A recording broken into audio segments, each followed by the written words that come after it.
It is customary to exchange greetings and messages on the occasion of the Independence Day, which is absolutely understandable. However, what one really needs to do is to introspect on why the sense of pride and Indian-ness is somewhat missing among large sections of our society. In a country which prides itself in unity in diversity, that this should be felt by many minority communities and the poorer sections is actually worrisome.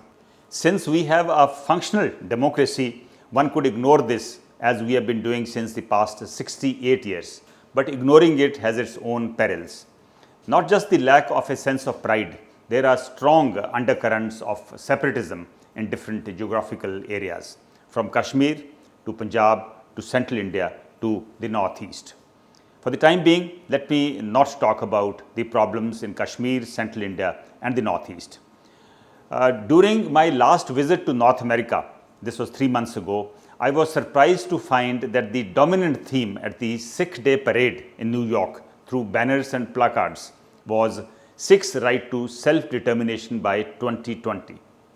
That there is little or no support for this demand within Punjab and the country is some consolation, but then to ignore the quiet yet increasing upsurge for this demand abroad should also be a major point of worry for not just the government, all political parties, but also the nation. By way of introspection on Punjab, numerous questions beg an answer. 1. Did the surgical strike by the military in June 1984 at the Golden Temple in Amritsar, instead of stemming the tide, actually result in abetting the demand for a separate state? 2. Did other factors, including a blatant violation of human rights during the period of militancy, add to it? 3. Did the failure of successive governments in Punjab to bring the guilty police officers to book add ammunition to the separatist demand? 4. Have the failure of successive governments to bring the perpetrators of 1984 anti-Sikh violence in Delhi and elsewhere added to the sense of alienation? 5.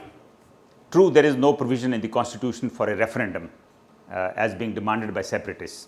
But by turning a blind eye to this quiet resurgence on the basis of the constitutional provisions, are governments merely buying time or allowing the problem to die its own death? My fear is that if the questions remain unaddressed, sooner than later the issue could hit world center stage.